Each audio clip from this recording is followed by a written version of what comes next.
नमस्कार, मैं भूपेंद्र पटवा। आप देख रहे हैं एकता न्यूज। चलते हैं सीधे खबरों की ओर। धमतरी शहर के मेनोनाइट इंग्लिश स्कूल में नेहरू युवा केंद्र द्वारा युवा उत्सव का आयोजन किया गया। इस युवा उत्सव में धमतरी जिले के चारों ब्लॉक के प्रतिभागी पहुंचे थे। युवा उत्सव में अनेक विधाओं पर प्रतियोगिता हुई। बताया गया कि पिछले वर्ष की भांति इस वर्ष भी युवा उत्सव का आयोजन नेहरू युवा केंद्र द्वारा किया गया, जिसमें सांस्कृतिक, कविता, वक्ता, भाषण, चित्रकार और युवा फोटोग्राफर प्रतियोगिता रखी गई। प्रतिभागी जिला स्तर पर चयनित होने के बाद छत्तीसगढ़ लेवल पर अपना हुनर दिखाएंगे।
अधिकारियों को जिस कार्यक्रम का आयोजन कर रहे हैं उनको धन्यवाद देता हूं कि इस प्रकार का आयोजन आप करके हमारे धमतरी क्षेत्र की प्रतिभाओं को निखारने का काम आप कर रहे हैं। ये मैं समझता हूं कि आप लोग जो कार्यक्रम करते हैं लगातार बुलाते हैं। पिछले समय भी आप, मैं समझता हूं 2-3 कार्यक्रम में मैं आ चुका हूं और मुझे बहुत अच्छा लगता है कि आप लोग का यह आयोजन जो है हमारे युवाओं के लिए बहुत ही लाभकारी है। हमारे बीच सरिता जी बैठी हैं, लोकेश भैया बैठे हैं, आप सबको प्रणाम है। मैं आप लोगों को विशेष रूप से धन्यवाद देता हूं कि इस प्रकार के आयोजन आप लोग करते हैं और आप लोग करते रहिए। हम लोग का जहां भी सहयोग की आवश्यकता होगी हम लोग बिल्कुल हमेशा तत्पर रहते हैं और रहेंगे आगे भी। और आप सबकी जानकारी में मैं देना चाहूंगा, आज हमारे सीएम साहब का कार्यक्रम था, लेकिन किसी कारणवश आज का कैंसिल हो गया है और कल का निर्धारित हो गया है, तो आपकी सबकी जानकारी के लिए भी देना चाहूंगा।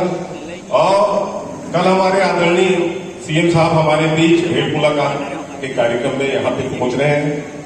हम सभी से धमतरी विधानसभा के समस्त लोगों से बात करेंगे, जानकारी लेंगे, समस्या पूछेंगे, निदान करेंगे। और मैं नगर निगम का महापौर होने के नाते उनसे बहुत सारी अपेक्षा भी करके बैठा हूं और मुझे उम्मीद है कि हमारे आदरणीय सीएम साहब कल आ रहे हैं और हमें निराश नहीं करेंगे। विभिन्न किस्म के कार्य कल उनके मंच से घोषणा होना है हमारे धमतरी शहर के हित में, हम धमतरी विधानसभा के हित में, तो उनकी तैयारी के लिए भी मुझे जाना है। मैं निवेदन किया हूं हमारे अधिकारी महोदय से कि कृपया, क्योंकि ये कार्यक्रम में भी आना जरूरी था, मुझे तत्काल यहां से छुट्टी देंगे तो जो मुझे तैयारी में जाना है वो मैं जा पाऊंगा ऐसा मैं निवेदन करके ही आया हूं, तो आप सबके बीच मुझे आने का अवसर प्राप्त हुआ और विशेष करके युवाओं को मैं शुभकामनाएं देता हूं कि आप लोग अपने अपने क्षेत्र में जरूर ज्यादा से ज्यादा मेहनत करें और आगे बढ़ें और अपना, अपने परिवार का और हमारे धमतरी शहर का नाम रोशन करें। अपने अपने क्षेत्र में आगे बढ़ें, ये मेरी शुभकामनाएं हैं। मेरे पूरे धमतरी शहर की ओर से आप सभी को शुभकामनाएं। वो था जब लोग अपने अधिकारों का गलत उपयोग कर रहे थे, तो एक ऐसा समय भी आ गया जिसमें हमारे संविधान निर्माताओं ने 42वें संशोधन में 1976 में हमारे संविधान में मूल कर्तव्यों को जोड़ा था। इन कर्तव्यों के माध्यम से हमारा संविधान हमें यह बताना चाह रहा था कि अगर आप अपने अधिकारों का गलत उपयोग करेंगे तो हम भी आपको उन अधिकारों से वंचित करने में बिल्कुल भी चुप नहीं रहेंगे। तो मैं बताना चाहूंगी कि क्या होते हैं नागरिक कर्तव्य। नागरिक कर्तव्य और नागरिक अधिकार जो है वो एक ही सिक्के के दो पहलू हैं। मैं समझती हूँ कि नागरिक अधिकार वो होते हैं जो हमें हमारे संविधान ने दिए हैं और नागरिक कर्तव्य वो होते हैं महोदय जो हम हमारे संविधान को देते हैं। हम अपने देश की एकता को बनाए रखने के लिए क्या क्या कर्तव्य निभाते हैं अपने देश के प्रति, उसे हम कहते हैं नागरिक कर्तव्य। अब मैं बताना चाहूंगी कि हमारे देश में नागरिक के कर्तव्य क्या क्या होने चाहिए। प्रथम तो नागरिक का कर्तव्य ये होना चाहिए कि वह देश की एकता, देश की अखंडता और देश की प्रभुता को बनाए रखने के लिए हमारे देश में योगदान दे। वह अपने राष्ट्र का सम्मान करे, साथ ही साथ वह अपने राष्ट्रगान का भी सम्मान करे। पर्यावरण में हो रहे जो भी प्रदूषण एलिमेंट्स हैं उनको हम दूर करें और यह हमारा संपूर्ण कर्तव्य होना चाहिए कि हम अपने पर्यावरण को स्वच्छ एवं सुंदर बनाए रखें। यह सिर्फ सरकार का कर्तव्य नहीं, ये हम नागरिकों का भी कर्तव्य होना चाहिए। नागरिकों का कर्तव्य यह होना चाहिए कि कोई भी बच्चा शिक्षा से वंचित ना होने पाए। नागरिकों का कर्तव्य यह भी होना चाहिए कि जहां भी हम देख रहे हैं कि छोटे बच्चों के साथ और महिलाओं के साथ जो दुर्व्यवहार हो रहे हैं आजकल, हम उसे अंश मात्र के लिए भी नहीं छोड़े अपने समाज में। नागरिकों का कर्तव्य यह होना चाहिए कि हम समाज में ऐसी चीजों को उत्पन्न करें, ऐसी चीजों का निर्माण करें जिससे हमारे देश की ऊंचाई, हमारा देश एक सही मायने पे खूब आगे जा सके। महोदय, मैं बोलना चाहूंगी कि नागरिकों का कर्तव्य केवल संविधान में लिखे गए 11 कर्तव्यों में से नहीं होना चाहिए। नागरिकों का कर्तव्य हमारे अंतर मन से आना चाहिए जिससे हम उसका सही मायने में पालन कर सके और अपने देश को एक नई ऊंचाई तक पहुंचा सके। अब मैं आपको एक ऐसी सैर पे लेके चलती हूँ जहाँ पे मैं नागरिक अधिकार और मूल कर्तव्यों के बारे में एक छोटी सी चीज बताना चाहूंगी। अधिकार मेरा शिक्षा का, कर्तव्य मेरा कि कोई भी बच्चा शिक्षा से वंचित ना होने पाए। अधिकार मेरा समानता का, कर्तव्य मेरा कि कोई भी बच्चा, कोई भी नागरिक, कोई भी गांव का आदमी को समानता मिलनी चाहिए, वो कोई भी असमानता से दूर रहे। अधिकार मेरा स्वतंत्रता का, कर्तव्य मेरा कि कोई भी व्यक्ति अस्वतंत्र न रहने पाए। अधिकार मेरा अपने धर्म का पालन करने का, कर्तव्य मेरा कि कोई भी, मैं किसी धर्म का निरादर न निकलनी चाहिए। इस हिमालय से कोई गंगा निकलनी चाहिए और सिर्फ हंगामा खड़ा करना मेरा मकसद नहीं। मेरी कोशिश है कि ये सूरत बदलनी चाहिए, मेरी कोशिश है कि ये सूरत बदलनी चाहिए। परम वंदनीय मंच, बुद्धि और स्वर की देवी माँ वागेश्वरी और मंच पर मंचासीन सभी श्रेष्ठ नायकों को मैं गुलाब सिंह वर्मा सप्तऋषि की तपोस्थली और माँ चित्रोत्पला गंगा महानदी के उगम सिहावा नगरी से बारंबार प्रणाम करना चाहता हूँ। आजादी के अमृत काल में जी रहे युवा पीढ़ी के समक्ष प्रधानमंत्री जी की संकल्पना और अमृत काल के पंच प्रण की सिद्धि की प्रार्थना के लिए मैं आप सभी के समक्ष यहाँ उपस्थित हुआ। आजादी के 75वें वर्ष में जब यह देश आजादी का अमृत उत्सव मना रहा है, तब हमें यह जान लेना आवश्यक है कि आने वाले 25 साल इस देश के लिए क्यों अमृत काल है। पिछले 75 वर्षों में इस देश ने बहुत ही उपलब्धियां हासिल की है और यह देश शून्य से शिखर तक का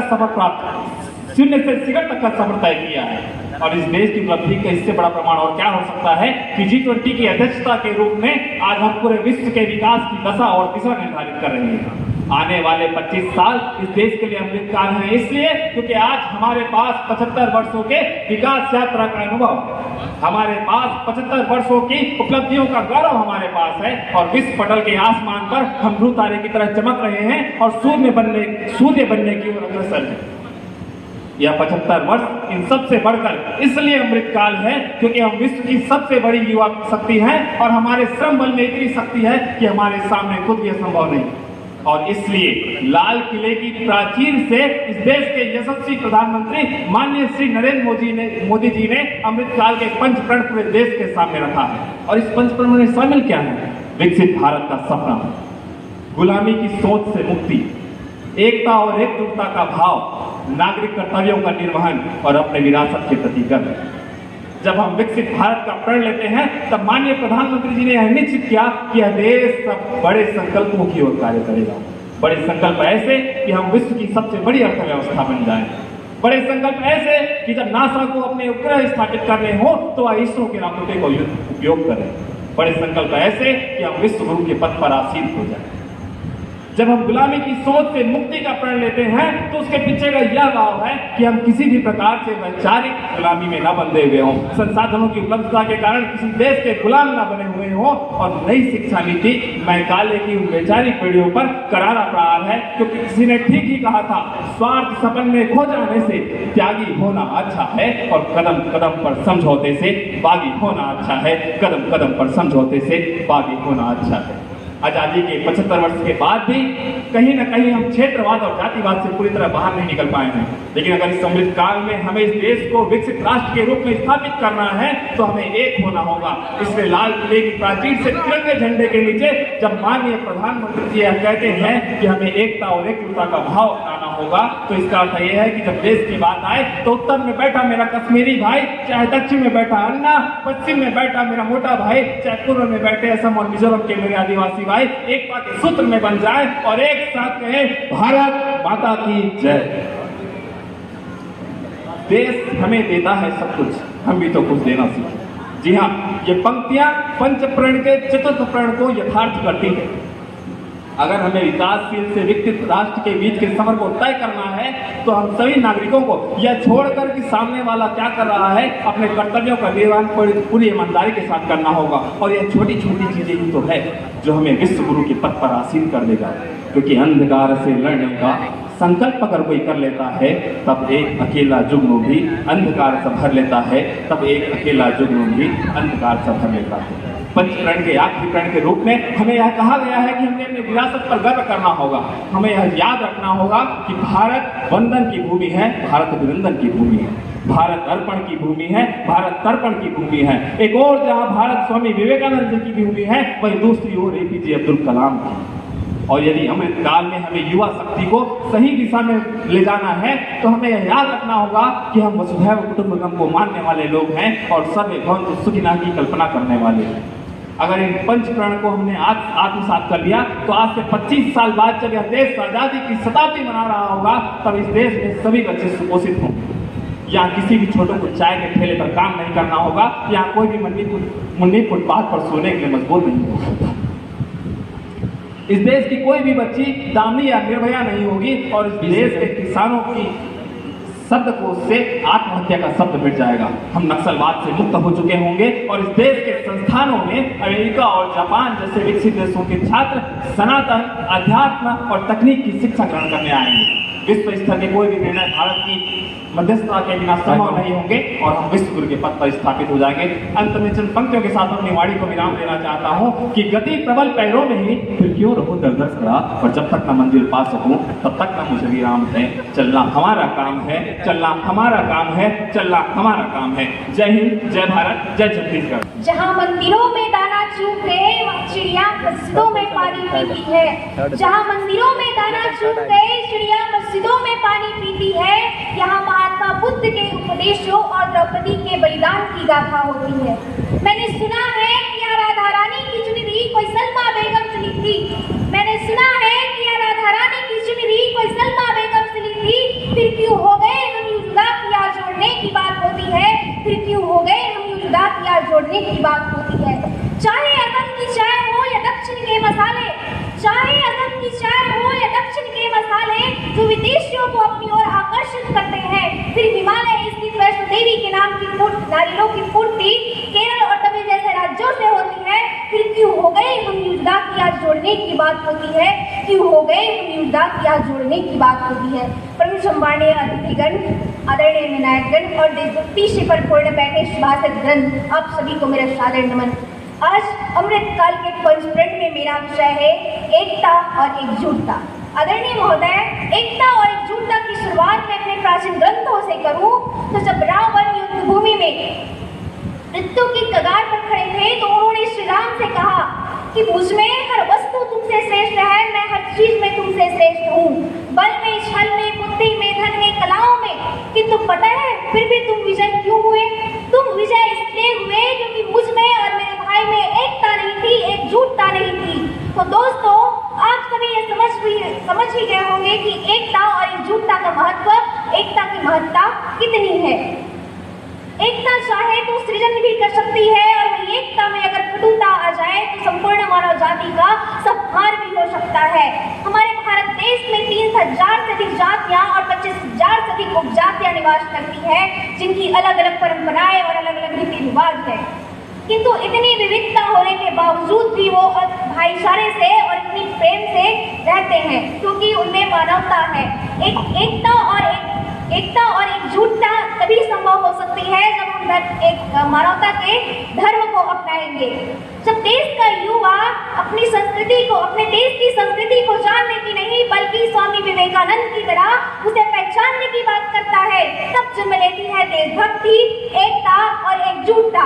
हम सबको ये समझना होगा कि त्योहार हमें तोड़ने के लिए नहीं बल्कि जोड़ने के लिए बनाए गए हैं। आखिर क्यों हम उनके घर की सेवैयां और वो हमारे दिवाली की मिठाइयां नहीं खा सकते? आओ एक ऐसा राष्ट्र बनाएं जहां सब मिलकर खुशियां मनाएं। आओ एक ऐसा राष्ट्र बनाएं जहां सब मिलकर खुशियां मनाएं। ना होगा हिंसा, ना तू मैं। एक ऐसा अखंड स्वराष्ट्र भारत बनाए, सर्वश्रेष्ठ अखंड एक ऐसा राष्ट्र बनाए। तो दोस्तों, छोड़ दो ताना बाना, कमर कस लो। तो दोस्तों, कमर कस लो, छोड़ दो ताना बाना, तेरा मेरा अपना पराया, पूरा भारत है एक परिवार का नारा, पूरा भारत है एक परिवार का नारा। हमारे देश में इतनी विविधता होने के बावजूद भी एकता को बनाए रखने वाले तत्वों की कोई कमी नहीं है। अब देखिए, जब कश्मीर पर संकट आता है तो केरल वासियों को भी दुख होता है। देश के किसी कोने में अगर भूकंप आ जाए तो पूरा भारत देश एकता के लिए, सहायता के लिए उमड़ पड़ता है।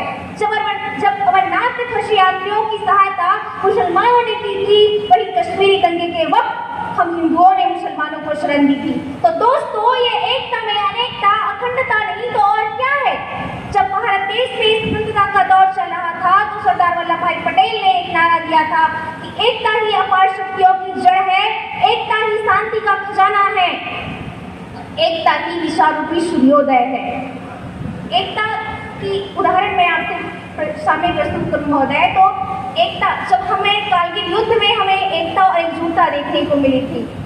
जब इतिहास गवाह है कि जब बाहरी सत्ताएं हमारे देश पर आक्रमण करने लगी थी, हमारे इस सरजमी पर अपना हक जमाने पर बैठी थी, अपना दबदबा जमाने पर बैठी थी, तो हर भारतीय ने अपनी आजादी के लिए उन सत्ताओं को उखाड़ फेंका। यकीन मानिए, ऐसा इसलिए हो सका है क्योंकि उनके अंदर एकता, एकजुटता और अखंडता उनके नस-नस में बह रही थी।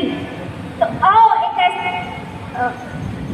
हो गई है फिर पर्वत सी पिघलनी चाहिए, हो गई है फिर पर्वत सी पिघलनी चाहिए, इस हिमालय से कोई गंगा निकलनी चाहिए।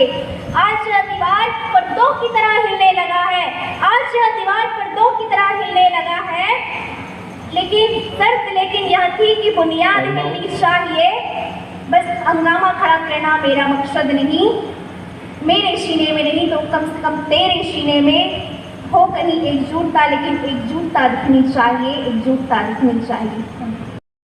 जिसकी खुशी में पूरे भारतवासियों ने मिलकर आज़ादी का अमृत महोत्सव बनाया, जिसकी शोभा पूरे भारत देश में देखते बनती है। 15 अगस्त सन 2022 से ठीक 25 वर्ष बाद अर्थात 15 अगस्त सन 2047 को हमारा भारत देश आज़ादी का शतक जड़ेगा। पूरे विश्व में हमारे भारत देश का नाम बढ़ेगा, मान भी बढ़ेगा, नाम चलेगा। हमारी विरासत पर पूरा विश्व मंत्रमुग्ध होगा। और ये जो 2022 से 2048 तक जो 25 वर्षों का समय अंतराल होगा, इसे माननीय प्रधानमंत्री जी ने अमृतकाल का नाम दिया गया है। इस शब्द अमृतकाल, इस शब्द की उत्पत्ति वैदिक ज्योतिष से हुई है, जिसका अर्थ होता है सुख की प्राप्ति या बेहतर जीवन। एक शब्द में कहूँ तो इस अमृत काल में हमारे देश में नवयुग आएगा, नव राष्ट्र का निर्माण होगा, जिसकी शुरुआत हो चुकी है। जिस तरह हमें पता है कि पहले राइट टू रूल हुआ करता था, जिसे रिप्लेस करके अब राइट टू सर्व किया गया है, अर्थात अपने नवराष्ट्र के निर्माण में, अपने देश को आगे बढ़ाने में और एक नया युग लाने में हम युवाओं को, हर एक जन को, हम सभी को अपने राष्ट्र की सेवा करनी होगी। अमृत काल के कुल 5 बिंदु हैं: विरासत पर गर्व, नागरिक कर्तव्य, गुलामी की हर सोच से मुक्ति, विकसित राष्ट्र का निर्माण और एकता एकजुटता। एकता एकजुटता। सबसे मुख्य है विकसित राष्ट्र का निर्माण। विकसित राष्ट्र के निर्माण में हम सब यही जानते हैं कि हमारा देश अभी एक विकासशील देश है, जिसे जो अमृत काल में जो 25 वर्ष का काल होगा, इसमें हमारे देश में स्मार्ट सिटीज होंगी, ऐसे बहुत सारे डिजिटली स्मार्ट की ऐसे वर्क होंगे जिसमें हमारा देश 25 वर्ष बाद एक विकसित देश की गिनती में आएगा। अनेकता में एकजुटता होगी। हमारे देश में जात धर्म के नाम पर दंगे फसाद होना तो बड़ा ही आम बात हो गया है, जिसे बंद करने के लिए इस अमृत काल में कार्यवाही की जाएगी। औद्योगिक, राजनीतिक और सामाजिक सशक्तिकरण होगा, जिससे लोगों का जीवन बेहतर होगा। हमारे समाज में हमें अपनी विरासत, हमारी विरासत क्या है? हमारी संस्कृति ही हमारी विरासत है, जिसे हमें पहचानना होगा, अपनाना होगा और अपने आने वाली पीढ़ी को भी अपनी संस्कृति के बारे में बताना होगा, जिससे हम अपनी संस्कृति के बारे में नाज कर सकें, अपनी संस्कृति पर नाज कर सकें, उसे अपना विरासत मान सकें। गुलामी की हर सोच से मुक्ति, जात पात, ऊंच नीच, भेदभाव, यही तो गुलामी है। और यही गुलामी, और इस सोच से अगर हम मुक्ति पा गए तो गुलामी की हर सोच से मुक्ति पाना ही अमृत काल का एक महत्व होगा। वास्तव में प्रधानमंत्री के कुशल नेतृत्व में प्रतिपादित यह अमृत काल का पंचप्रण इस पूरे भारत देश में एक परिवर्तन लेके आएगा। और अगर हम हमारे देश के जो युवा हैं, हर एक जन है, उनकी गरीबी मिटाने के लिए अपने कर्तव्यों का, अगर हम अपने कर्तव्यों का भली भांति निर्वहन करें, अपने कर्तव्यों का पालन करें, तो वो दिन दूर नहीं जब अनेकता में एकता एकजुटता इस देश को बदलने के लिए एक आधारशिला का कार्य करेगी। और भारत देश में जो पाश्चात्य संस्कृति जो अभी हम लोगों ने अपनाई है, उसका स्थान हमारा सनातन धर्म ग्रहण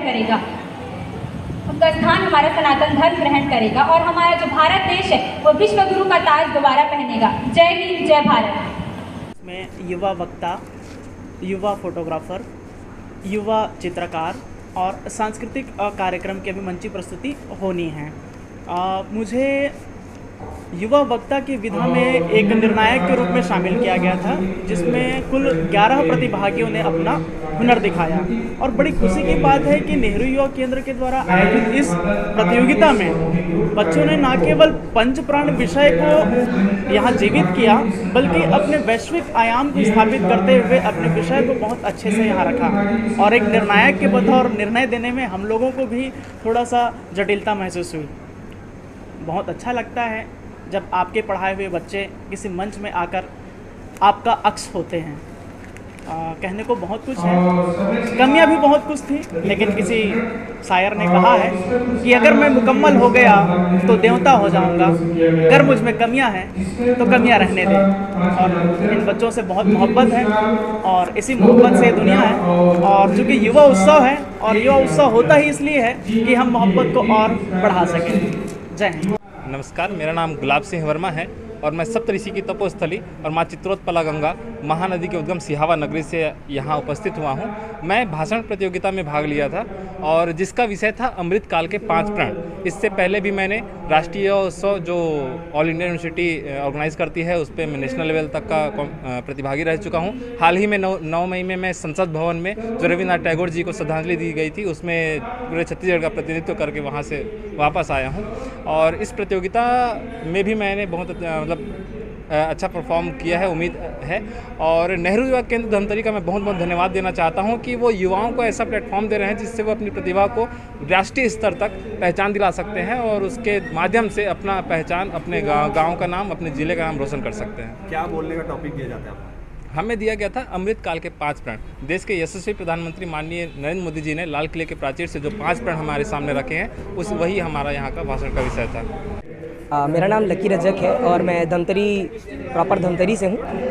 और मैं यहाँ पे अपना फ़ोटोग्राफ़ी जहाँ पे कंपटीशन हो रहा है जो कि युवा महोत्सव जो यहाँ पे नेहरू युवा केंद्र के द्वारा ऑर्गेनाइज़ किया गया, ये उनका दूसरा सफल आयोजन है। इसके पहले लास्ट ईयर भी उन्होंने ये ऑर्गेनाइज़ करा हुआ था, जिसमें धमतरी के बहुत सारे आसपास जितने भी क्षेत्र हैं वहाँ के प्रतिभागियों ने बहुत बढ़ चढ़कर हिस्सा लिया था। आपने किसमें हिस्सा लिया? मैं इस विधा में युवा फोटोग्राफर विधा में मैंने अपना पार्टिसिपेट किया है और मैंने कुछ फ़ोटोज़ भी क्लिक किए हैं। क्यों ऐसा युवा फोटोग्राफी में क्यों पार्टिसिपेट किया?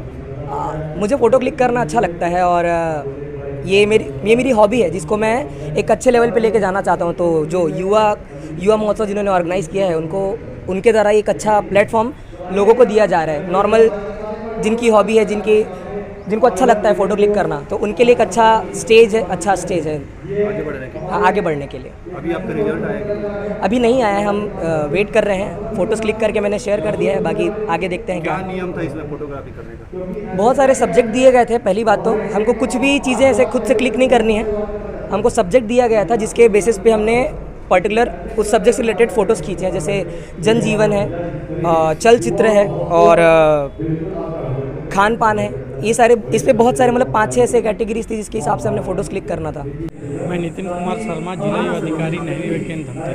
क्या आयोजन किया जा रहा है सर? पिछले वर्ष की बात ही इस वर्ष भी पूरे भारतवर्ष में जिला स्तरीय युवा महोत्सव का आयोजन किया जा रहा है, जिसमें कि 5 तरीके की जो प्रतियोगिताएँ हैं, जिसमें से कि चित्रकारी है, पेंटिंग और स्मार्टफोन फोटोग्राफी, भाषण प्रतियोगिता, सांस्कृतिक कार्यक्रम, इस तरीके के 5 कार्यक्रम निर्धारित किए गए हैं जो कि जिला स्तर पर किए जा रहे हैं। इसके साथ ही बच्चे राज्य स्तर पर, राष्ट्रीय स्तर पर भी आगे जा सकते हैं। क्या उद्देश्य रहता है सर ये कार्यक्रम? इसका उद्देश्य है जो हमारे जिले के जो प्रतिभावान बच्चे हैं जो अलग अलग इस विधाओं में पारंगत हैं, उनको आगे बढ़ाने का काम युवा कार्यक्रम खेल मंत्रालय की तरफ से किया जाए। ये लगभग कितने युवा इसमें शामिल हुए? इसमें लगभग 150 से 200 युवा अलग अलग ब्लॉग के माध्यम से आज यहाँ शामिल हो रहे हैं। आज बस इतना ही। अगले बुलेटिन में फिर मिलेंगे, तब तक के लिए नमस्कार।